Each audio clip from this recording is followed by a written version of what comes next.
This content is for informational and educational purposes only.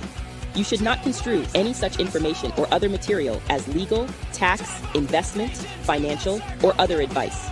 Nothing contained here constitutes a solicitation, recommendation, endorsement, or offer to buy or sell any securities or other financial instruments whatsoever by Draper Goren Blockchain, aka DGB, the presenter, or other associated parties for the content being provided. Please do your own due diligence and seek proper counsel. Boom. What's up, guys? Welcome to number 97. Number 97. Dang, that's awesome. Actually, Zuda, you said we needed to do something special for 100, so we need to start thinking about that. Well, I said all in person would be great. All in person would be pretty cool. We can all go hang out in one place, or at least like do it, and then I don't know. We got some ideas. All in person in one of Rankin's metaverse plots, maybe something on Rankin. SuperWorld Why did map. you buy him more voxel land? That was a couple of years ago. What? Hey, I'm the metaverse mogul, dude, and I've got more.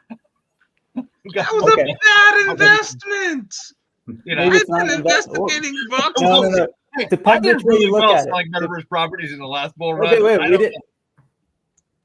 Pause. You know, Hi guys, welcome to the DGB show. Hey, Okay, well, if you're an early, wait, go to dgb.vc. I always forget to do this. We're going to do this right.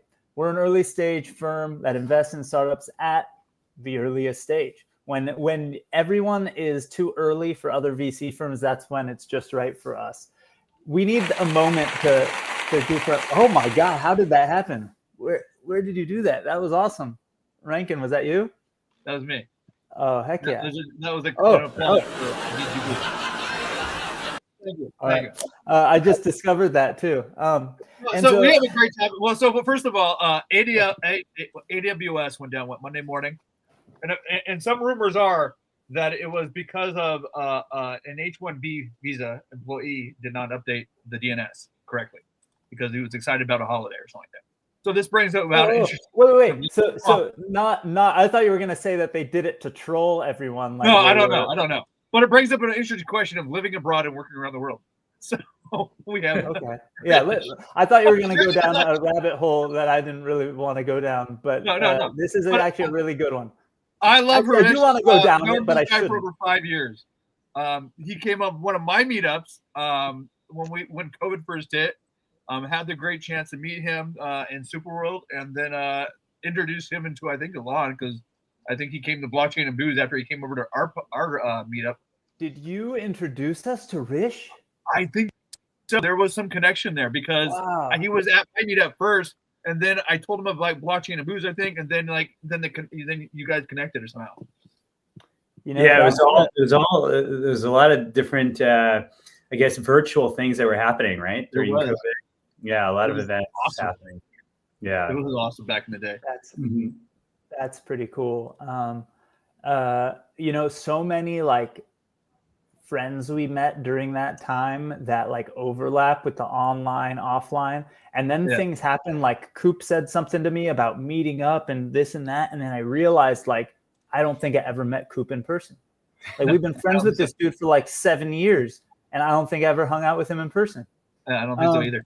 It's crazy, right? So it's really fun in this world because it used to be a novelty, right? Like I have people that I met because of MySpace, right? Like I worked at MySpace and met some dudes online. Like I have a buddy that I follow that is like you know, it's just a dude that I know online, but then like you get weird, like, and I think of him as just like a dude I know from the internet. But like the other day I saw, you know, Facebook gives you like on this day 15 years ago, and the dude just like posted a random thing on my page, and somehow it popped up on this happened 15 years ago. And I was like, I've known this dude forever. And now like, and he's some random artist guy that I became buddies with online. He drew art for my punk band when I was like 20 years old, right? So that was 22 years ago. And he's like a drummer in a band now that tours around the world, and he's like killing it. And he's done art for some of the biggest bands in the world. And I never met him in person.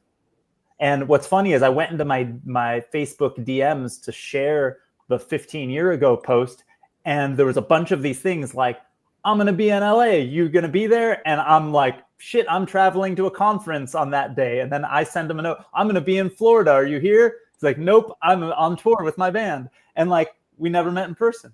And that used to be the biggest, craziest novelty of a thing. It doesn't exist anymore. And this is a segue to our topic, because you're talking about working around the world. Is the United States really the greatest country in the world? Rish is in Brazil right now. We're all actually, the rest of us are in California, but in different spots. And there are, I have to imagine you live the minimalist lifestyle if you're moving around that much.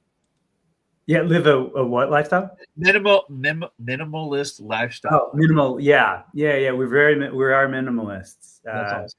It's definitely a big part of it. Just because. Wait. I assume that you're still holding NFTs because of this.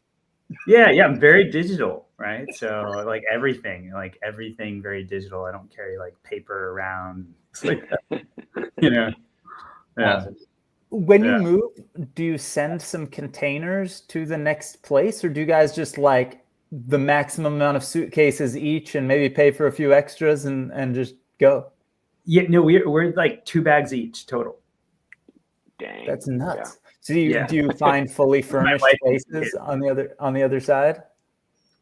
Say it again. Do what? You find fully furnished places on the other side? Yeah. Generally, that beer garden sign behind you did not bring with you. No, it's a German family. We're in the German part of Brazil, and so it's a German family who, like, a lot of the places, has a lot of German kind of art decorations, and they have a lot of travel decorations in general all over. They still speak German? They might actually, but a lot are just Brazilians that have like a German heritage. That's crazy. But yeah. It's actually not called Germany. It's called Deutschland. Mm-hmm. That's true. It is funny though. There's a few things like that where it's like names generally are the same name in another language because it's a name of a thing. But there's a few examples that don't make sense, like Germany, that are British. The British did that. They did the same to Japan, which is called Nippon. Mm-hmm. Yeah, it's weird. Well, thinking about that, right? Like languages differentiating things, different countries being super different, right? Like it used to be much more extreme, right? Like, if anybody has childhood if family on other parts of the world and now they're adults and they went there as a child, those places are dramatically different. And even our own hometowns here in the United States are dramatically different because everything is kind of becoming more, vanilla, homogenized around the world, right? Like McDonald's and KFCs on every corner, Pizza Huts. I did a really funny thing when I went to London. Is I went around and took pictures of places to send my kids and text them throughout the trip. And the first one was of the Shake Shack on the corner. Then it was the McDonald's. Then it was the Lego store. And I literally went, wow, London is crazy. Everything is so different. And I sent them pictures of all the fast food places that we have here. I thought that was like the funniest thing in the world. But that's how it is. Zuda, what were you saying? Alibaba is trying to, your word, homogenize SVGs. The images where you say draw this and it disappears in code. And they're trying to keep it to the Chinese stuff, and it's black and white, and it's totally awful. And sites are trying to go, okay, well, this is a benchmark. We have to meet it. So, of course, I went the absolute different direction when I'm training my model. It should be out soon. And because I'm like, no, it needs to look good, not freaking ugly. You're saying, so they're trying to influence the standards that they want across the world. Well, talking about standards across the world and things like that, we're used to the real world. Rish is talking about being a digital nomad. We kind of jumped into it, but didn't totally talk about that because we were talking about it before we went live. And Rankin asked a really good question, which was, is the US actually better? And I think the question shouldn't be, is the US actually better? Is what's the point, right, of these physical locations, right? Like what is the point of government? And do we need it? And I think we do in some respects, right? Like for certain things, but like we don't. Well, most of the things you pay into your taxes for, no matter what side of the political equation you're on, either whether you believe they should be different or not, we're not getting what we want out of it, right? We're not getting the health care that you think your insurance should be paying for, right? We're not getting the services we think the government should be providing. We don't feel represented by our taxes. That's right. We don't feel like we're represented by our taxes. I thought but what's the point of those taxes? They're a kind of insurance, right? And could we do that digitally, right? We're already paying insurance companies, but through corruption and the way they work, they're not very efficient, and we're not really being taken care of the best way, right? Newsom getting kind of to $11 is something impressive. That's impressive, but that just shows how screwed up it's been for many, many, many, many, many years. That just shows how unfair it's been. Right? Could the insulin companies have been super profitable if they sold it for $11 from the beginning? And they probably could have. But the reason why they were selling it for more is because there's corruption within the rules that were created, corruption within the banks that were running them, corruption amongst the insurance companies and the doctors and the organizations. All of the organizations are propped up by a corruption that started from the government and the lobbying of them and making monopolies amongst them, so there's no competition, right? Like none of it makes sense, and I can't pretend like I know exactly how that even works, because I don't think even anyone really fully grasps it, right? But that's also not capitalism. That's not actually a free market when you do those kind of things. So it's like the argument on both sides are wrong, and somewhere on the spectrum is probably the right way to do it. But let's go back to the world. Physically being in LA or in Japan or in Sacramento, right? Is that what's the difference? And now in this digital world, right? Rish is still doing his job and kicking ass and running his company, even though he moved to a different country, right? And in this day and age, the only real difference between working with your coworkers is, do your time zones line up? Like, the really the only thing. Yeah. Nate, you went to Italy and you went to London, and we were online, and I was like, bro, wait, what time is it right now? And we were just like, but you still got your job done. Didn't change anything. Well, there's a few days I don't think I realized he was actually gone. Like traveling because he was still on a call. That's a good thing. That's a good thing. Yeah, it's like you're still on the call. It doesn't matter. I think this ties into a text message I sent you. Do I need to be an SF due to my startup? And I mean, that's a good question, but I don't know the answer now that we're discussing this like this. You only need to be an SF for your startup if you want to overvalue your company and try to sell it to some big shots that have money. Selling your company to some big shots is a win, right? So that's a win. That's a win. I think it's actually is San Francisco differentiated from another city, right? Yes. Is LA different, right? Yes. Is New York different? Yes. Than each other. And if you want to be in those places for certain specific reasons, you're in those places. But if you're in a suburb of LA, pointing at myself, pointing at Nate, and we might never go into the city, is that really any different than if we were in a suburb of Chicago or in Michigan or in Germany Ireland. Or in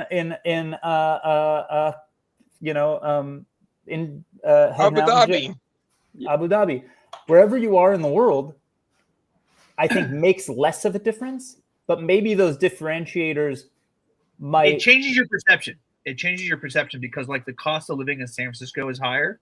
Everything is more expensive. And even your belief in your valuation is more expensive if you're in San Francisco.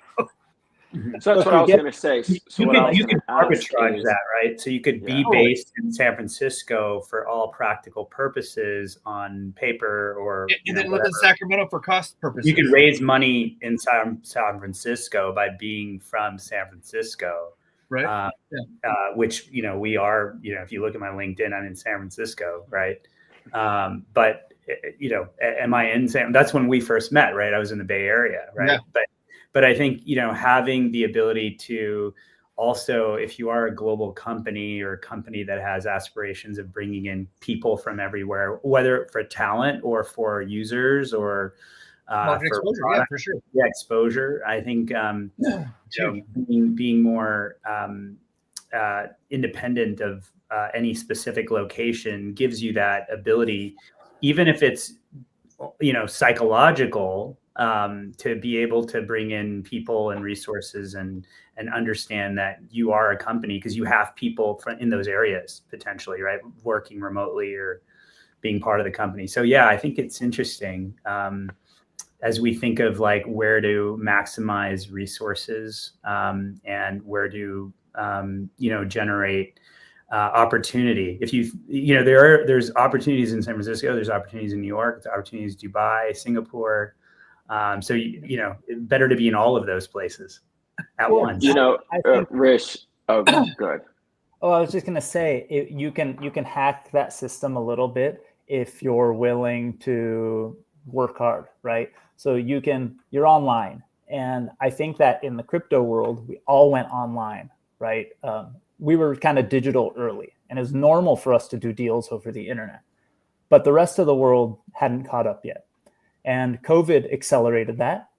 And now people are going back to the online stuff. And I'm realizing personally, right, I'll say I went online 90% of the time. And now I'm finally going, oh man, I should have kept up some of those relationships. But I'm happy to live in a suburb. I don't like living in a city. You guys know my SuperWorld locations, all I own my hiking trails and all that stuff, right? And that's my lifestyle. But I can go into San Francisco or go to Silicon Valley on a day trip on Southwest flights for less costs than one night of a hotel, right? If I want to go spend a day there. You own the open space, man? I own some of the Caneo open space and stuff like that, which I own actually, did I own it or did I just tell them I should buy it? I got to double check, but I own Nate will like this because he's a CLU alumni. I own the CLU hill also, and I was going to donate it to the school just to confuse them and try to have them figure out how to actually receive this donation. Why would you do that? They'd be so confused. Oh, it'd be great just to mess with them. I'm on the board of the entrepreneurship something at the school, so it's kind of a fun thing. But anyway, I own the hiking trails and on SuperWorld, and this would be a good segue to go into there. But what I'm getting at is we can be online, we can be digital 90% of the time. We could get the benefits also of like, who do we want to hire on our team? Does it have to be the person that's local? Do I have to find a local person to train them how to deal with whatever? Or I just find the best person, we'll start working together, right? Yeah. And there's benefits to that. And there's also things that detract. All of us being in the same room at the same time does create some magic, but you can, if you're proactive, you can do that virtually. I spend more time with David Rankin on phone calls and hanging out and texting on Slack and things like that than most coworkers who sit in cubicles on the opposite side of a big room spend together in the day, right? I love chatting with David. You never know what's going to happen, and he's very smart. I would double on that too. Yes, correct. Well, I think we put together a crew of people that have eclectic tastes and feelings. That's part of the whole family dynamic we have at DGB, right? I always joke the .. in programming takes you to the parent directory, and that's the symbolism, right? It's a family thing where we call ourselves the parent company because we have all this portfolio of companies who are related companies, right? And they're related in different ways, and they add value to each other, and hopefully we can create something together that's bigger than us individually, right? Exactly what a family should do. So Rish, let's SuperWorld. Yes, that's literally where we were going. So what I was gonna say is, go ahead, Zuda. No, go ahead, Nate. I was gonna say, so Rankin, you had brought up perspectives, right? And we were on this topic of traveling. Rich, what I was gonna ask you is, how has traveling to these different areas and being in these different countries and being in these different cities shaped how you built SuperWorld? That's a good question. And a good segue. Yeah, so we've been traveling. I've been traveling forever, just growing up. I was born in India. I grew up in the United States, so my parents would travel back to India and go on. I'd go back and travel in places in between. And my father loved travel, and so grew up traveling. But I've been traveling with my wife, and then before we even had kids for about 15 years.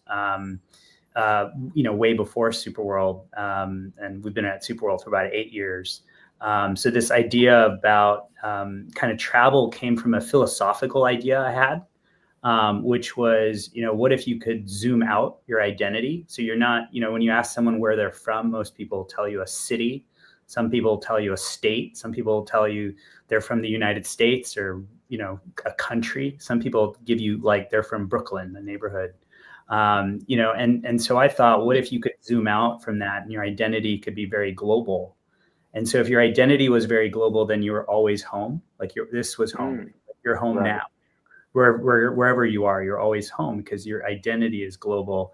And then how do you love every place like the person that lives in that one place forever? Because whenever you go somewhere, regardless of where you go, there's a lot of people there that love that place, and they tell you why that is the best place on earth. And so if you can approach it in that way, where you actually love every place and think about what makes that place unique and special, and really appreciate every place, I think that's kind of the philosophical idea that kind of led to this, kind of living very natively around the world.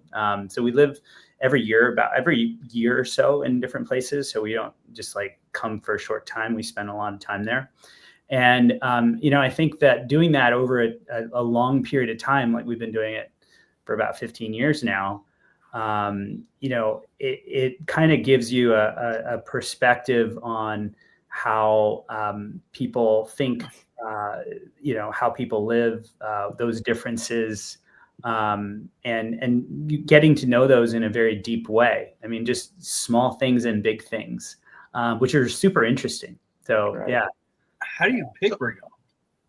How do you pick? We just kind of think about it. Just to give you a sense on the travel, my 10-year-old's lived in 30 countries already, right? So we've lived a lot of the places in the world, but we have a 10 and 6-year-old. And so a lot of times now we think about like, what language do we want them to learn next? Like what cultural... How many languages do they speak? How many languages do they speak? They speak four, yeah. Spanish, Portuguese, Russian, and English. That's great. Spanish, Portuguese. So Spanish and Portuguese are probably pretty close, right? Yeah. And then Russian and English, and then did I miss one?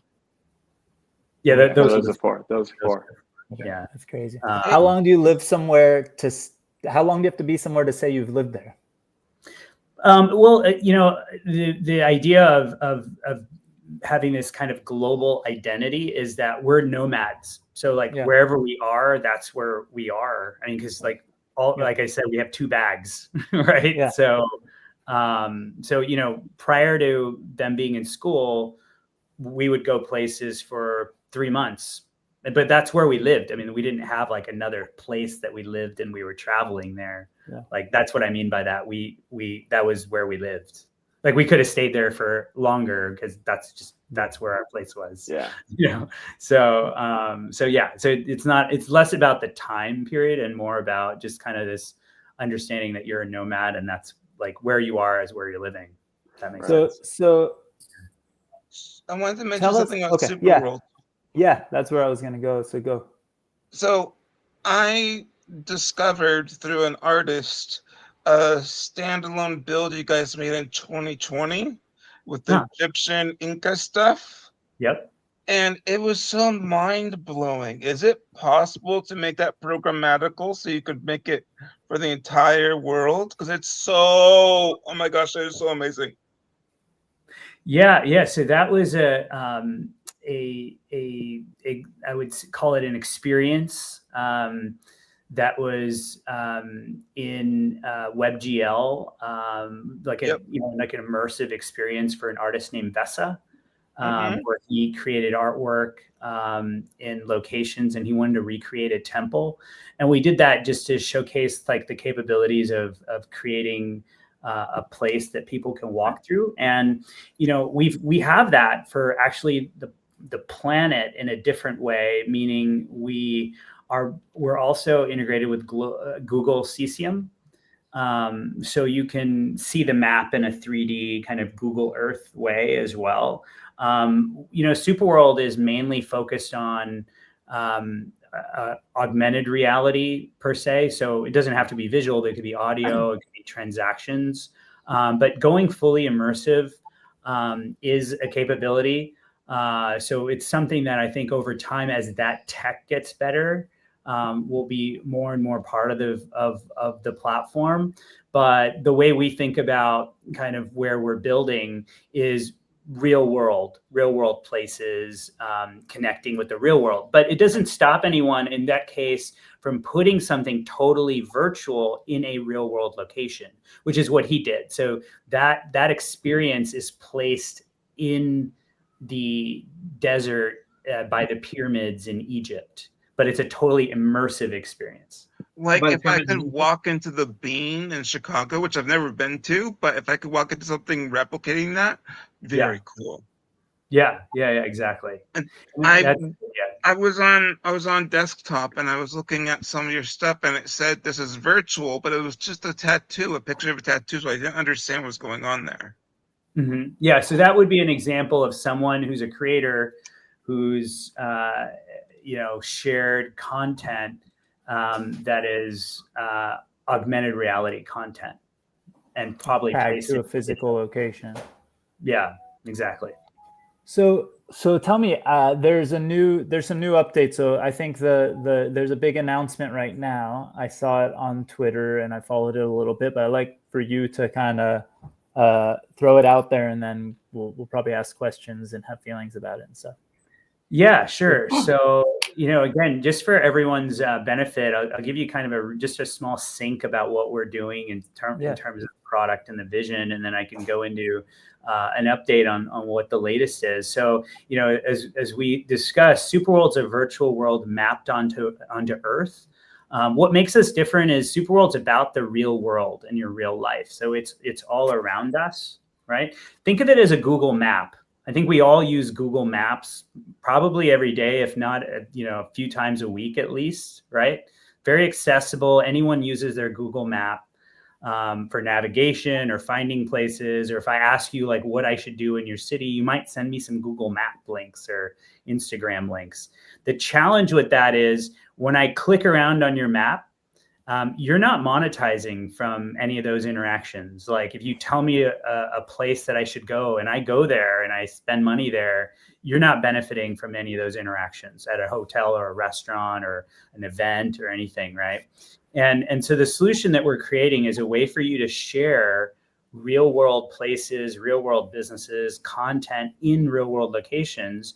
And when I interact on your map, which is a Google map, we're built on Google, you're actually benefiting from my interactions. So you're monetizing. So we've created a Web3, integration onto Google Maps that includes immersive tech and AI. And when I interact either digitally on your map, I check out a restaurant you recommend, or I check out a hotel, maybe I make a reservation. As I interact with these places digitally on your map, or I physically actually go to those places, physically go there and I physically check in using the application, or I interact in that location, maybe with a buy something at a store. As I'm doing these things, you're benefiting from my interaction. So that's part of it. And then the other part is, if there's places in the world you care about, you love, you're connected to, maybe it's a business, maybe it's a walking trail, as you said, Alon. Maybe it's, where your university or school is. Maybe it's a vacation spot. Maybe it's a spot that you think is just really great for marketing. Your grandma's house. Your grandma's house, right? It's nostalgia or some memories that you have there. It could be where you got married, anything. You can own those places. And if you own those places, those are digital assets. They're mapped to the real world. So unlike, other, virtual world or commonly thought of as metaverse platforms, which are totally virtual in many cases, SuperWorld, these places are real world locations, and you're getting digital property rights in SuperWorld at those locations. You're able to benefit from everything that happens in those locations across everyone's map. So I have a map, you have a map. And to be clear, you can do anything on your map. You don't have to own any places to create a map and add content or monetize. You can do anything anywhere in the world. You don't even care where anyone owns real estate. But if you own a place, then you benefit from everyone's map. So just to be in sync, I wanted to just let everyone know kind of, again, what we're building. In terms of latest updates, the biggest update is we're launching on Base. Our token is coming out very soon. We're weeks away from that. We actually have a pre-sale that's running currently for our community on Republic, which is at republic.com/superworld. So you can get in early in the token. This is only for our community to get in before the public launch. So that's one piece of very big news as it relates to our token launching on Base, as well as the opportunity to get into the token as part of our community before we go public. This is super cool. exciting. And there's only 6 days left on that, by the way. So basically, everyone has this week to check it out, and you can invest. It shows as little as $250. Tell us what you get if you invest $250, right? Because it's like a crowdfunding campaign, but it also is an investment. So you're getting something. It's not. So I have to invest to get a better drop from the tokens. So basically, we're launching a token in, like I said, in the next few weeks. So we're pretty close, and the pre-sale opportunity allows our community to get in at a lower price before the public launch. So it's an opportunity to get in as part of our community round before we release the token to the public. It's done through in the US through Reg D on Republic. So in the US, this is only open to accredited investors through Reg D. Outside of the US, there's a $25 minimum. I know that you have a pretty global audience here. So outside of the US, it's called Reg S. That's cool. I mean, that means it looks like that means it's an even better opportunity outside the US. So in my opinion, it's the same opportunity, but most of us in the US can't participate thanks to US securities laws. But I appreciate that SuperWorld is doing it in the right and correct way to make sure they don't hobble themselves. The issue with those securities laws, and I just want to throw this out there because people are like, it's crypto, just throw out a token out there and let everyone participate. The problem is people who do that and who are based in the US or are US citizens end up hurting the company and the product, because if US securities lawyers come after them or the SEC comes after them and says, this broke the rules, the legal recourse basically almost always puts the company out of business. So it's not actually like cool for the community to go rogue and just do it like people wish and want us all to do, or we all wish the companies did. It's not like hey SuperWorld, be brave, just do it anyway. You're not here, you're in you're outside the country right now, just go for it anyway. It's not really like that, unfortunately. The Republic is doing it right. When do we assume that people should have responsibility? Like, if I want to like invest in something stupid on the internet, like, why? I mean, I can go gamble my money away and give it to a casino, but I can't. Remember when we would discussed how the government, insurance companies, banks have a corrupt playing field that makes it no longer capitalism in the pure form of capitalism? And if we tried to figure out why, we'd start going down this rabbit hole and it won't really make sense. This is one of the prime examples of that. And the easiest explanation is that when they changed the rules to allow things only to go to accredited investors, otherwise it would have to be through certain intermediaries, they basically said, if you're not an accredited investor, you have to go through one of these intermediaries. Those intermediaries are the world's largest banks and institutions. They're allowed to say this product can be sold through us, and they get to take a cut. And the reason they did that is basically to control what is allowed to be sold to the public, what's not allowed to be sold to the public, and box out the public. Well, the whether they meant to or not, the byproduct is boxing out the public from the one category of investment that could create generational wealth for everyone else, right? And it's basically making sure the rich stay rich, and the poor stay poor. But that might be a byproduct of it, or they were honestly being nefarious, right? So, yeah, Rich, one of the things called 1929, I think that it just came out. I think it's on the topic of regulation, and in those early days, what would happen quite often, right? But there's lots of versions of this that still happen. And the way you enforce it is not by stopping people from participating. The way you're supposed to enforce it is by putting criminals in jail and making it harder for them to do it. But basically, back in the day, it was really easy for people, not really easy, but easier than you would think, for people to create fake stock certificates or to get stock certificates for a company that doesn't even exist anymore, and to hang out in a saloon, in a bar, anywhere, and go, hey, Nate, I got this great opportunity to buy shares in a railroad, and you just bought pieces of paper that don't mean anything, right?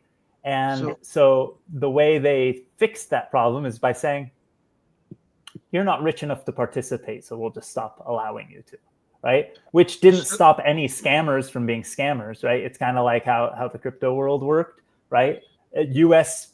Honest US companies couldn't create their products, were too afraid to create their products to do the right thing, but the scammers still scammed because they didn't care what the rules and laws are, right?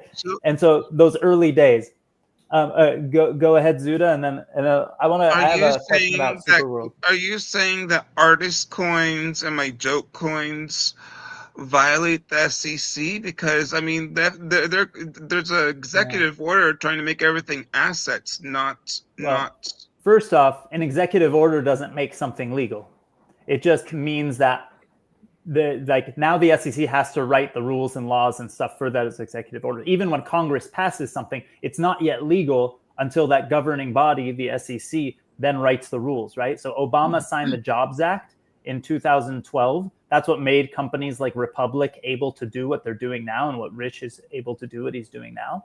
But the SEC, even though Congress said you have 60 days or 90 days or whatever the number was to write the rules, it took them over 2 years to write the rules. And only after tremendous pressure did those rules actually get written, and then the Jobs Act stuff actually came to be usable. So there's ways in which things happen. I'm not saying that those coins are securities. I'm saying those coins really only exist because of the securities laws, because somebody had to go, okay, we're going to create a coin. Is it valuable? No. Do you get anything with it? No. What does it mean? Nothing. And they have to say this out loud, because if they say, I will give you a dividend, this is similar to what we talked about last week with the coinage guy. He had to create a co-op. He had to create a whole new structure around co-ops to allow to distribute revenue from his media company. Because if Rish launched a token 5 years ago that said, it's a SuperWorld token, you're going to get a portion of revenue. If he said out loud, I'm going to give you a portion of revenue, some securities attorney might interpret that as he just created a security, and if he didn't make sure you're an accredited investor to buy that security, he could get in trouble.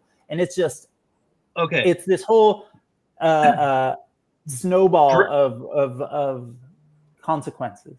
Draper TV may have just changed my whole view on meme coins. Now, Pumped Up Fun just recently did a live stream thing, right? Where now you can live stream videos on Pumped Up. And then there's a meme coin associated with it. Now, obviously, the meme coin has no value tied to it at all. But what's fascinating is I saw a few other people doing just like you people do on Twitch, right? They're entertaining you through live streams on Pumped Up Fun, and people are actually buying their token to show appreciation that they like the channel, right?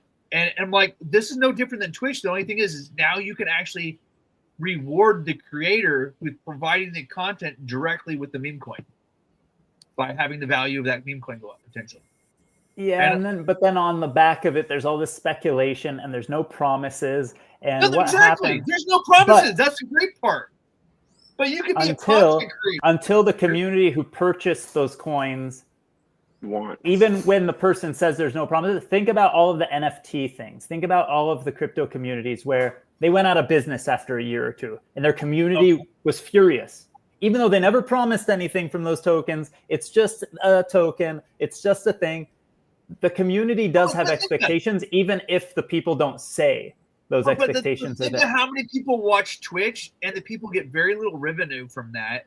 Gamers could start using this and playing their games. I'm not arguing that it would be awesome. I'm arguing that it shouldn't exist because those people should be able to create their tokens and actually make promises too. They should be able to think about this. Like, if I love a band, I could join their membership club. Kiss had like the famous Kiss membership club or something like that, and you would join it, and then you would get like issues of a magazine, you would get like a t-shirt every year, you get something, and you would keep paying every year for the membership because you'd get special things being a part of that membership. You should be able to do that in crypto, and then also maybe tie in special things that feel and look like a security because it's a membership, right? Like rewards and stuff like that. But the problem is there's this like in-between phase where the people look at digital tokens and think of it like money, right? And in a way, it's a cool way to look at it, but in a way, it hurts all of these communities because they're going, wait a second, if you're profiting or you have an expectation of profiting, I agree. It's a whole rabbit hole. But let's go. Okay. Rish, have you thought of what you're building is almost the modern day version of like what everyone jumped on with affiliate marketing, right? So like you were talking about being able to send your map to someone else, right? And then getting rewarded if someone goes to it digitally or in person, right? And you think about that, you know, and I think about it from a brand side, and you know, I think brands are behind on this, but I think about it as like, okay, you have affiliate marketing, but also let's go a step further. You think of like SuperWorld and what you've built. It shouldn't be any difference for a brand to go ahead and say, we want other people to come to our creative experience that we're building, right? Let's say creative experience is going to be London, New York, right? Paris, some of the bigger cities, right, out there. Okay. How about just every shoe store in the world all at once? Right. That too. And you go ahead and you can have it where now the brand has found another way to monetize and interact with its fans that are also going to come in person. Because how many times, like you were saying, do we look something up? We want to go to a store, and then we just look it up. We go to the store. The brand never monetizes or get any benefit from that aspect, right? From that action. Not just the brand, but their ambassadors. Right. Yeah. That's what I mean. Affiliate side. Yeah. So like, I Google something. If I see if the top thing after I Google it is Nate saying something about the only place to buy these shoes is at Shoe Locker, and now I just happened to Google it and I saw Nate do it, and then I go, Nate got no love from that. He might have got one view on Instagram, which is worth, you know, a fraction of a fraction of a fraction of a penny. Well, wait, hold on, Zud. I want Rich to answer this. Kind of like, were you thinking of that aspect? Because that's a that's a nice transition of where the industry is kind of going and how brands and creators and these big corporations from a product side can really start to interact with their fans and experiences. Yeah, I mean, the creator economy is exploding. I think we're all becoming creators, right? And creators don't necessarily have to be influencers per se, right? I mean, we all influence each other. I mean, if I, come to your city, I might ask you where to go. I wouldn't necessarily look for the biggest creator and figure out what restaurant they liked, right? I would ask you. And I think, all of us get those questions like, what should I do? Where should I go? And it doesn't have to be about even hospitality or restaurants. It could be about investments. It could be about, hey, I'm looking to buy a property. What neighborhoods do you recommend? Or, it could be about crypto projects. Deepen's a good example of that. Hey, are there any crypto projects that, I should be looking at? Because, DGB has a very global portfolio, and where are those companies located? What are they working on? It could be communities. I mean, we started this conversation thinking about network states and how people are more digital. It could be, I want to join a digital community. How can I learn about that? Where are they located? Are there physical pop-ups that they're having, right? So maps really kind of pervade every aspect of our. Oh, I lost you for a second. Oh, Did you guys also lose him? Yeah, he's frozen. Where I think he's going, right, is that our there you are. Oh, there so we go. The last I heard was maps are really. Yeah, maps really pervade all aspects of our life, in different ways. And it's not just necessarily like, using a Google map to find a restaurant or hotel. It's about personalizing the world around you. And I'd say one really kind of deep way of thinking about this is, there's this kind of secret in plain sight. So if you think of Airbnb, the secret in plain sight that they revealed is that, that room in your apartment or your house can monetize. Like you can rent that out to people. Airbnb revealed this secret that your car, can be driven by you or someone else, and you can earn money from picking people up, right? So any car can become a taxi.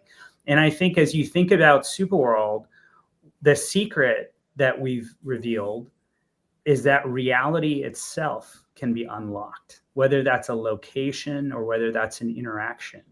Everything around you is able to be shared and able to be monetized as your own. You can make the world yours, and you can personalize it and benefit from knowledge. And I don't know, I think that the motivation, right, for the average person is not necessarily even like the monetized part is awesome. Sure.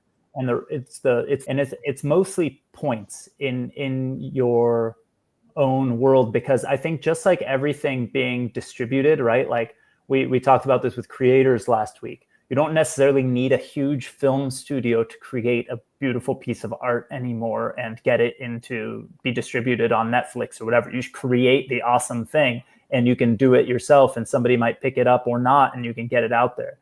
This, in the same way, all of these opinions, right? Like things like Yelp exist and made it so where your reviews kind of count and matter in some way, but you're not really,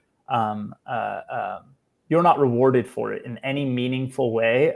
They're monetizing you. So the idea is that you're just making it fair and making it simple, right? Like every one of us has our own versions of what we're interested in, what we're doing. Like I hijack all the team calls all the time to ask everyone about their family's like most important foods that they have. And that's like the thing I'm obsessed with. And I want to hear about, oh shit, you're celebrating Diwali. What does that mean? What are you eating? Like that, to me, it went from what does that mean? Because I wanted to learn more about the holiday, because I genuinely don't, as an American, we didn't hear much about it growing up. And so I wanted to learn about it, but it almost immediately went to tell me about the food, right? Like, and that's me. But the thing is, I have those conversations with each one of the people. It'd be great if, Nate's recommendation for the food place that he gets a little thumbs up from me, gets a little something from me to know that I actually showed up, know that I actually engaged. And these things, to me, that would give me like joy more than making $5. But if I somehow made real money from it and it actually paid for a meal every once in a while, that would be even better, right? And I think that's the beauty. We all feel taken advantage of by the algorithm. We're all being sold shit all day long. And it's great when you can get a real recommendation. You actually get real props for making recommendations too. What were you going to say, Zuda? 3 questions. 1, I need to move? Do I need to move to San Francisco? 2, Harish, how would I monetize this brain prop? And a third one for Harish that's more on topic. I'm sure you've looked at other metaverses because, competition. Atlas Earth, while it's just pennies, they pay you rent just for owning land. Did you guys do something similar to that? So the first question, do you have to move to San Francisco? You can live anywhere. That's the big, part of what we're building at SuperWorld is it's less about location, and you can add content around the world anywhere. I keep seeing investors say, if you're an SF, we'll invest in you. Just come and talk to this person. And then I'm like, it's never as easy as that sounds, but being in the proximity of that community does create energy and create some value in going to some of the events and doing something. So you got to do I think you got to do what I used to do. I don't do it as much anymore, but when I started my last company, this is 10 plus years ago, I'd go to San Francisco for a day trip or because for us, Zuda, it's pretty close and easy to do a day trip, to fly up and on a Southwest flight, spend the day and then fly back at night. I would do that like once every few weeks. I would do it once a month. And that's how I became a part of that community. And then I stopped doing it for a while and I'm doing it more. I'm going on Thursday for the day to an event. Road trip. Road trip? Ooh. Yeah. Maybe. Okay, we got to think about this. How do we do a Rich, answer the third question, though. The third question of how it compares to a different NFT ownership model for metaverse. Yeah. So again, just to be very defined here. So when people think of metaverse, they think of usually like a virtual place, totally virtual, almost more like a game. With avatars, kind of a recreation of something physical, right? SuperWorld's very much not like that. So we're a map. It's like a Google map. It's about the real places, the actual real place. So I'm going to the actual coffee shop or hotel or physical location in the real world, not as an avatar, but as myself. So think of it as I send you a Google map to go somewhere in the real world. That's what SuperWorld is. And then if you interact with the map, and I can show you this, you interact and you benefit. You get points when you interact digitally or when you physically interact. And physically interact means you're going to the actual location where the content is. Kind of like Pokemon Go, you're going to that location and you're physically clicking on something. And ultimately that will be, walking into the actual establishment and, interacting with the products there or interacting with the physical location in some way. So that's where it's very different. And we describe SuperWorld in a very different way than I think what we've always have. To be clear, it's always been about the real world. Yeah, I think the emotional connection to the real world, this bridging the gap between real world and digital is really the fun part. We do live our lives in the real world, or if we don't, we should more. We should touch grass and do the things and all that. But this really does help bridge that gap and take all the things we do and take for granted, actually reward each other for. And I'm not saying I don't love the metaverse, right? We have all these conversations about Roblox and all that, and Rankin is doing creating more galleries and stuff like that. But there is I don't think this detracts from it, and I don't think it really competes with it, to be honest. I think one is a game, and one is like our virtual life and our fun time online. And that still can exist on SuperWorld, but it also ties it to the real world and emotional connection. And I think it also maybe I'm being idealistic, right? Because we kind of started this talking about digital unions and what network states and things like that. But I believe this is a step in that direction of kind of showing the whole world, people who maybe didn't travel as much or aren't as familiar with other places in the world. This makes the world smaller. It gives them access to things in countries that are better than theirs or vice versa. And I think the more things like that exist, the less borders matter. And the less borders matter, the less control those groups have over the way we transact and hang out and deal with each other. And I think it makes the world a better place. Alon, that segues into that's a good one. Nathan. We want real world energy, less online entropy. Oh, I like that. That's a good line right there. By the way, entropy, really good Bad Religion song. I went this whole time, no Bad Religion references. 58 minutes in, not a single Bad Religion reference. Couldn't help it. You almost made it the entire way through. Almost. You almost did it. Oh, a lot of really good Rip Ace Frehley. Rip Ace Frehley. Oh. Rip Ace Frehley. Okay. Rich, what I was going to say is, Alon was talking about kind of the bigger picture and made me think about, like, why now to go ahead and this is a good launch, right? Yeah, let's wrap it up with why now, where to go, because we are at the end of time, and I actually have a semi-hard stop right now, so I've got to jump off in a second. But so what's been the primary why motivation? Now? We have 6 days left on Republic.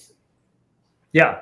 So we've been building for 8 years, and we've built out a full product. I mean, lots more to build. So it's a long journey that we're on, but we've gotten a lot of traction over the years. We have very interesting user behavior. So our average paying user spends about $1,500 on the platform, and what that means is that we just need more and more people to know about SuperWorld and to get involved in SuperWorld. And we're even seeing it with whatever we've just launched in terms of Republic as well, is that every one of those people that gets involved in the community round, they come over and buy a lot of real estate. And then they're building a map, they're building a world, and they're adding content. And so again, this is a way for us to enable more people in the world to get involved, get rewards from using the platform through the token. We're launching on Base, which we think is a really great place to build right now. And so we're very focused on Base and the Coinbase ecosystem as well. And, I think the United States and the world is really opening up to digital assets. And so if you understand what we're building, which is real world utility. So building a product that we want you to use as much as you use Google Maps. Use Google Maps now, keep doing it, but upload your Google Map to SuperWorld and allow it to start benefiting from, sharing it and people using it. So again, real world utility, and then finally making that token available so people can get rewarded and grow the ecosystem using the token. So we're excited about timing, particularly now. And again, we have a community round on Republic, republic.com/SuperWorld for anyone to get involved. That's amazing. So everyone check them out. I'm going to drop. Rankin do the final plugs of everything, and I will see you guys soon. Rish, it was so great to see you. Thank you. Thanks for having me. I'll talk to you guys soon. Okay. Okay, bye. I'm leaving too. All right, Rankin, you want to wrap it up? Oh, we can wrap it up. It's been great seeing you. Oh, no. No, you're good. You're good. Okay. You're good. Oh, it's been great seeing you. I mean, it's amazing. It's been 5 years. Did we cover everything you wanted to cover today in today's show? Yeah, I mean, lots coming on in the product, a lot of creator tools being developed. So a little alpha there, whatever you're seeing on Airbnb in terms of services and experiences are coming to SuperWorld as well. So you can search local locations and nice. Interact with creators. And we just launched a wallet. We just launched points available for digital and physical interactions. So we've been building a lot. So I'd love for everyone to check it out. So you say that you're starting to build on Base, because right now we're on Polygon, right? We're on. Stay there. What's going to happen between Polygon assets and Base assets and stuff like that? Yeah. So we're launching the token on Base, and and that's happening in several weeks. Ultimately, we're really exploring the overall Base ecosystem for a lot of the products that we have in SuperWorld. So we're ultimately agnostic crypto-wise. We're, again, start off on Ethereum, move to Polygon. Base is also a layer 2 on Ethereum. So we're staying in the Ethereum family per se, EVM. So we're pretty open. Again, we don't see a difference between Polygon and being on Base, but there might be advantages clearly to moving it all on Base. Will there be a new token version of your property that's going to be on Base versus the Polygon, or are you staying the assets on Polygon? There could be. Ultimately, we want to provide more and more ways to access Base, access our token. We see a lot of growth in Base, the ecosystem. And, like I said, ultimately, we're agnostic. So I think ultimately it's like a layer 0 type solution where it doesn't matter what crypto. But as we're looking at this ecosystem, it makes a lot of sense to kind of double down on what we're building on Base too. So yeah. Where do you see the augmented reality and VR and AR and all that going with all this? Yeah, Google, which again we're integrated in SuperWorld on, we're cross-platform. So we're on Apple, Google. We're built on Llama, which is Meta's AI product. We're integrated with Niantic, and so we've on the technology side also been very cross-platform. So the cool part of that is SuperWorld is less about any particular technology. And it's more about, this framework of how can you, be able to personalize the world and own locations and benefit. And so, that technology on the immersive side, if you see what Meta's doing with their new glasses, what Apple is working on in terms of Apple Vision Pro, and, a number of headset makers are moving with in terms of immersive tech, AR particularly. We are, again, integrated with all of them. So we want to make sure that if you are creating content using AI, again, we want to enable you to share that content in SuperWorld. So again, there's a lot of focus on immersive tech as well. So is that so if they're wearing the glasses, they might see that content? Yeah, exactly. Yeah, that's awesome. You'll be able to see content. Again, we're web-based. We're also on mobile. So yeah, anything that can access the web, you can see content in AR. Cool. Yeah, I'm looking forward to seeing some of that. That'd cool. Very cool. I've been browsing the properties page for SuperWorld. So if people haven't been there already, superworldapp.com, right? Yes. I don't know if we've thrown that in the chat, but I will create a banner real quick. So if they haven't, superworldapp.com, it's add the banner. That is right there. So that is where you go. That's it. And if you see, there's a button right on the home screen as well. If you want to participate in the community round for Republic, there's a token page. You can fill it out. You'll also get a link to share to others. So we have a leaderboard, which is also a button there where you can see kind of your, where you rank on the leaderboards in terms of stats for virtual real estate, sharing the whitelist, for sharing SuperWorld. We want to make it, we're all building kind of a collaborative world where we're all building it together. And so we're making a lot more of that data open so people can understand, how their properties are performing, how many people have viewed their content, their points, all kinds of things. All right, let's share. I'm going to share my screen actually, just so people can see what it looks like. Oh, my bad. Hold on.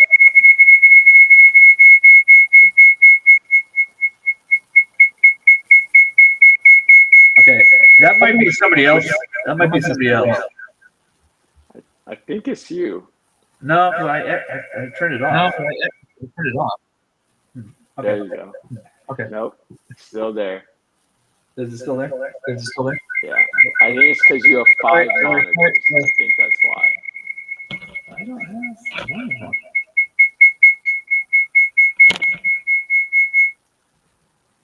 There you go. That worked. Yeah, that worked. Whatever that was, that worked. I don't know if you guys can hear it. Oh, nope.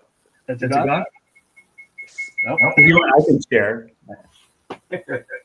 I can share the screen if you like. Rish, okay. I think I fixed it. I had to turn off the mic in the application itself. There you go. All right. I have the mic turned off, the sound turned off, but apparently it can override. All right. So this is a SuperWorld app, right? I apologize for blasting out your ears for that small segment. And then I usually go here. So you said you have the public launch. Yeah. And that allows you to sign up for the wait list, but you can invest immediately on republic.com/SuperWorld. But when you go there, you get a link that you can share to others as well.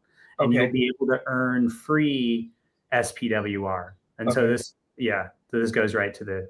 Got you. Okay. Yeah. Next, create a map. I think this has been new. Yeah. So this, if you look on the top left there, there's a button that says, create your world. Start now, create your world. And that's where you basically create your map. And you can think of your map as like a channel on YouTube, right? And think of content that you're creating in SuperWorld.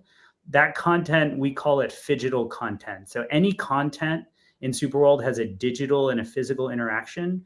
And so one simple way of thinking of SuperWorld is it's a platform for digital and physical interactions. Gotcha. I like that.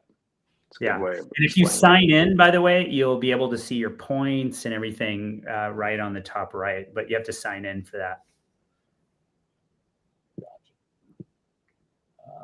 And then we launched our own wallet, actually, powered by Privy. Okay, so that's a localized wallet. Yeah, so once you sign in, if on the top right, you can sign in, you'll be able to see some of that.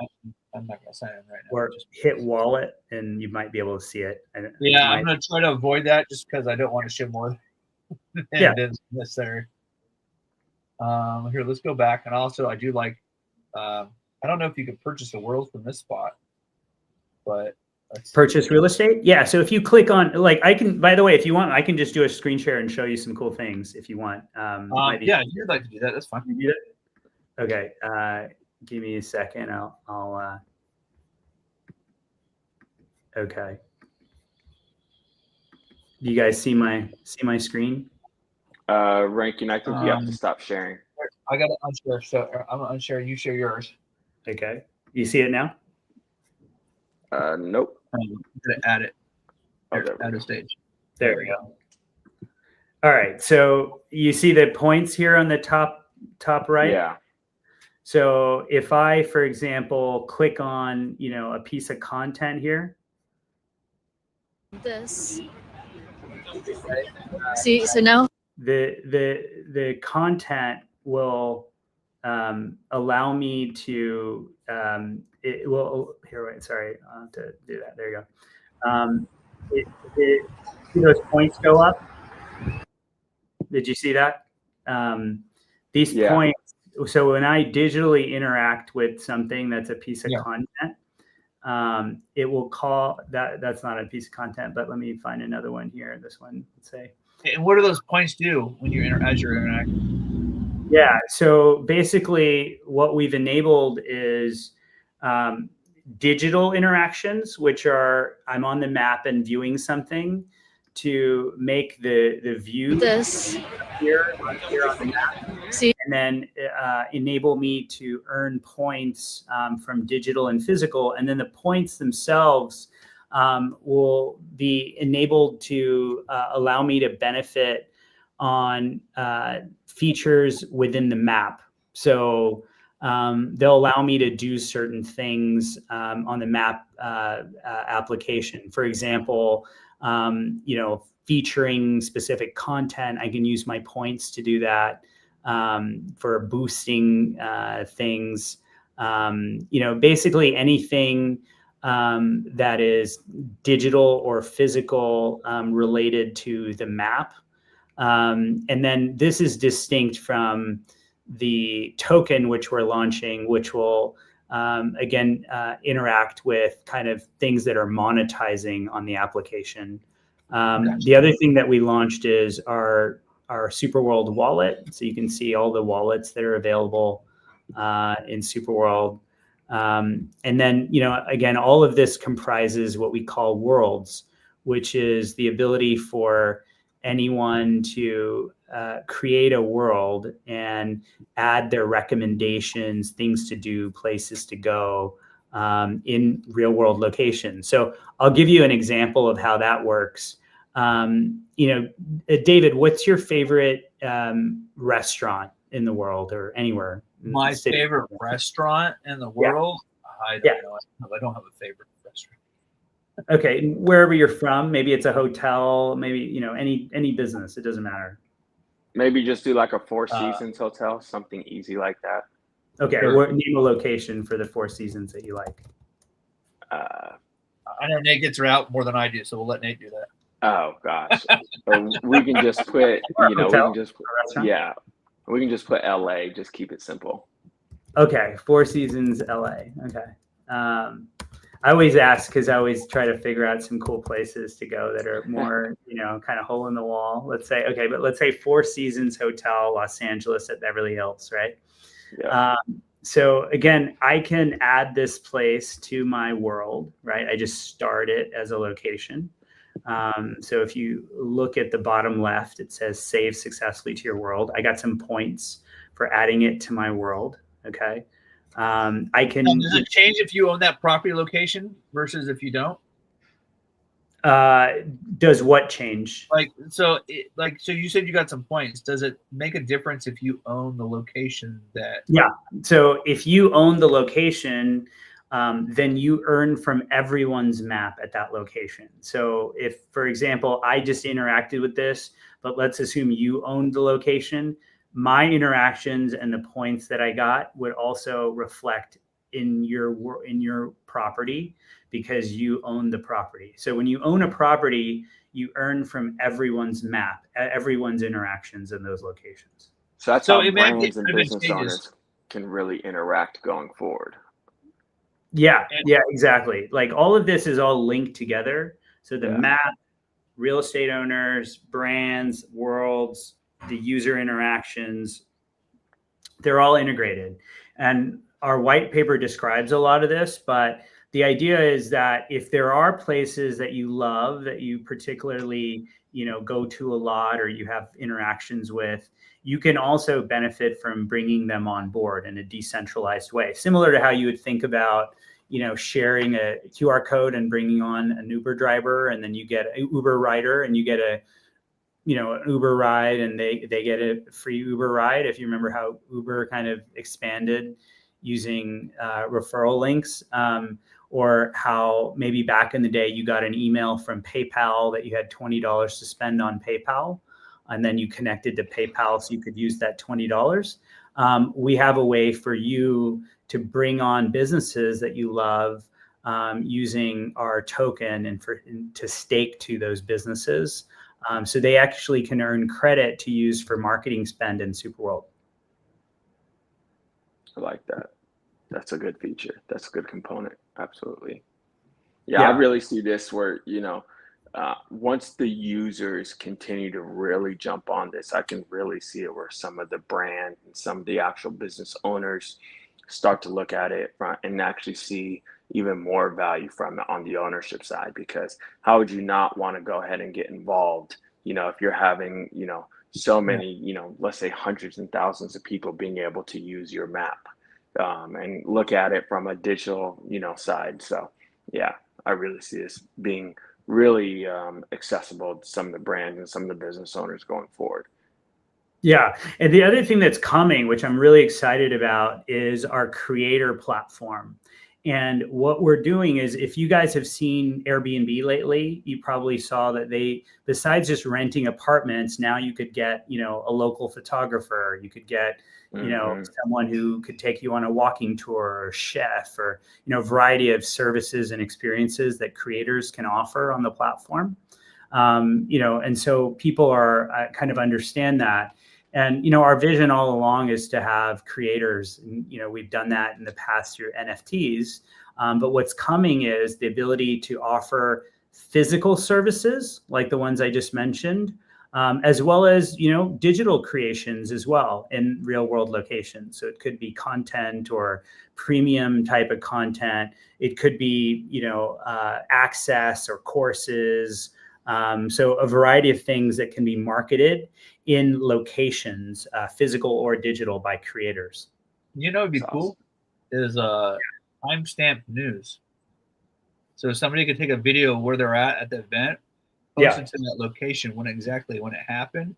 Yeah. And then you have a timestamp of an actual event that happened at that location, of what's going on. So whether it be a parade, I don't know, some crime that happened, whatever it is, you can literally take a picture or video of it and timestamp it to that location and that address. That's cool. Yeah. Fascinating. Yeah, that is really interesting. Yeah, I love that. I think that yeah, go ahead. We're having an issue of validating these days news and when it actually happened, right? But if you could actually be there, record it and timestamp it and put it on there as a map, that somebody could go and check that map and say, hey, look, this event actually happened at this location. Here's the image, here's a video, here's a timestamp with the geo coordinates. Yeah. Like, you have proof that this actually happened. Right. Yeah. Which would be kind of cool. Yeah. It's very interesting. I can see you do that with it. Yeah. And that could really, interact with the creators as well. So some creators are creating digital content that's entertainment based. Others might be creating news based content that can be accessed. Yeah, that's really interesting. But you guys get it. It's a way of kind of adding content and activations to real world locations.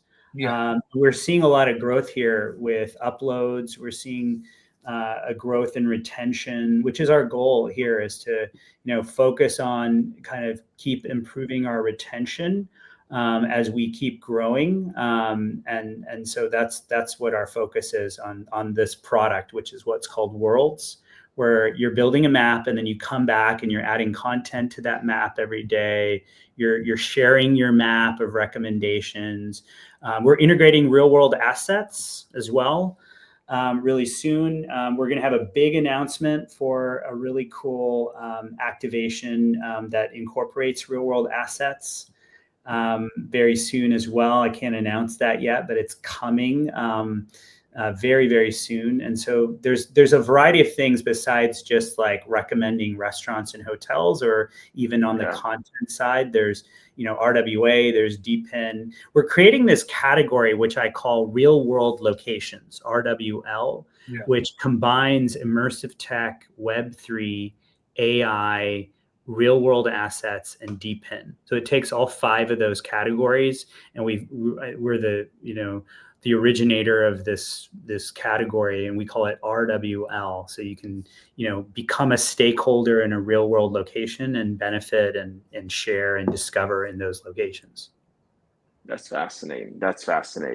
So for everyone that outside of the website itself, the superworldapp.com, where can everyone else go ahead and find you and participate with everything? I know republic.com/superworld. Where else can they go ahead and find you on LinkedIn and on Twitter?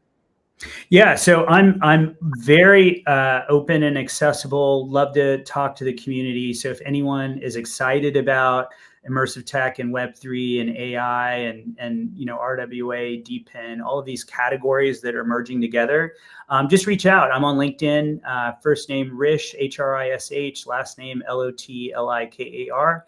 Easy to find. I'm on Twitter. I'm on TikTok, Instagram, Facebook, you name it, everything. And reach out to us. We're at SuperWorld app on every one of those platforms. We post quite a bit, almost twice a day.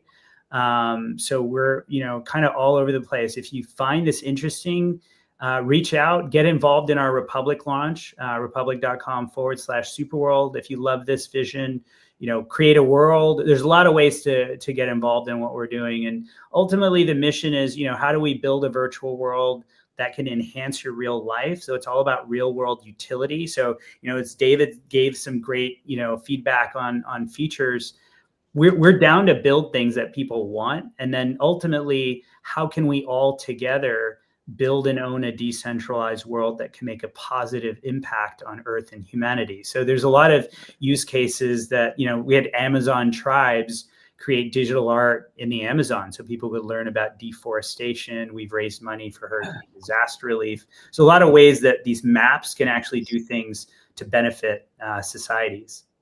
I think the whole idea of doing the maps, like having news associated with maps, would be awesome. Just because, there's I don't know if you're on social media, but lately there's the whole no kings thing, right? And there was just a big controversy in Boston as to was the footage that they used actually from a 2017 footage, or was it real footage, right? And some people and a post was put up there going, no, this is actually recanned footage that came from the news agency, right? Yeah. And so the question is if we could actually document real news when it happens and put it on a map with a timestamp, that would be huge, because now you could actually go to that location, verify on the timestamp, okay, when was this taken? And you have a record. Yeah. It makes a lot of sense. On this news, live news. And that would be super cool to know, where, so we could cut back on misinformation, because you could actually go to where the location where the footage was taken, see the video in that location, and go, okay, look, here's a timestamp, here's the geolocation, this is where it was taken. Obviously, it's not footage from somewhere else. So, and we're reaching that point where we're going to have so much misinformation in news that to be able to have a timestamp with the news was just so much more valuable, right? Yeah. And to know where it happened, there was some things going down in LA, but the things that were going on down in LA where it's just a small little pocket, right? Where the news kind of centralizes it and makes it sound like as if it's happening everywhere, where it's just that little pocket. And so if we can have, this type of news where we could go and see, where it's actually happening, where it's not, and we can validate this stuff. Yeah. I mean, with these deep fakes and, the AI content that's being created, it's creating more complexity. We have, certain things that we've done. We have an integration with Numbers Protocol that does like a digital rights management aspect of it. And, I think you bring up an important point, that having the ability to geolocate content allows us to identify where that content is. And maybe that could help in verifying the authenticity of the content as well, with the geolocational spatial aspects of that area. So it's harder to, make something artificial if it has to incorporate the actual physical environment. I mean, also think about it from a school point, right? Think if we had decades of this information recorded on chain, and all of a sudden the school goes, hey, let's go relive this event. And let's say we had the Martin Luther King speech recorded at one point, that you could actually go in school and actually watch it where it was at that location to get a sense of, okay, what was the area like? Well, where was this actually at? And actually relive a historical moment, because these news pieces will become historical moments at some point, type of thing, and be it's kind of a cool idea. And then, put your AR video, but maybe you go visit the space, put your AR goggles on, and you actually get to watch it happening right there in front of you, right? Yeah. Absolutely. And it's authentic, right? It's created by an individual, a creator, someone's there, you're getting their perspective on that part of history and their life. And that's exactly like why we're building this. Is I think everyone has a story to share, and whether it's, you know, a historical event, or it's, you know, like Alon was mentioning, he always goes to food, and maybe he has certain foods, or maybe it's a rock concert, you know, living those moments and enabling other people to live them too is really cool to me. I think that's just so interesting. Have you incorporated, is there a way to incorporate 3D scenes to a map application? Yeah. We enable you to upload 3D content, 2D content, videos, photos. We enable you to upload GLB files. Because I went camping once, right? And when I went camping, I did a 3D 360 video where I was camping at, and like was talking about the campground while I was there. And it would be so cool to import a scene like that, where if somebody had a VR headset, I don't know if your SuperWorld is working with VR yet, but to be able to go to that map location and the VR, the 360 scene that I recorded at that location, right? And then like reliving the moment of somebody else's experience while they're camping and whatnot. Yeah, exactly. Yeah, we do that. We have that already. So you can upload a 360 photo or video. You can go into, you know, scenes that are also 3D. So we allow you to upload digital twins. So show you an example. So if you have like a building or something. Does it work with the Oculus? Does it work with the Oculus? Yeah. So again, you know, the way to think about SuperWorld is we're a map, right? Ultimately, and you can add content from any platform, any website, right to the map. So if there's a VR immersive experience that you want to visualize, and I need to wear the Oculus for that, you can just put an Oculus link in that location. I click on it, put it on my Oculus, and watch it. Okay. Yeah. And then would I access it through the browser on the Oculus, or is there an app for the Oculus? No, we don't have an app for the Oculus yet. We will.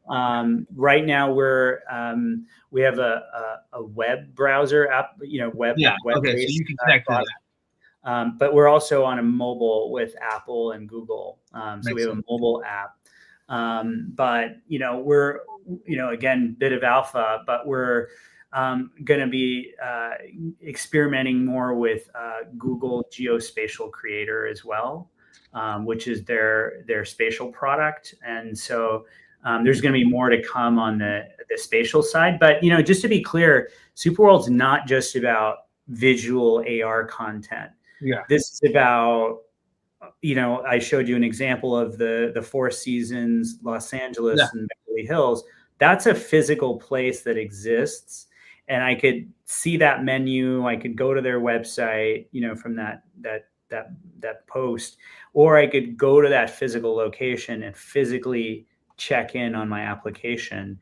And I would, you know, let Nate know that, hey, I went to this place. Thanks for telling me about it. And he's now getting those points pop up on his world, as well as if you own that plot, you're benefiting, even if you don't know me, you know, from my interactions because of Nate.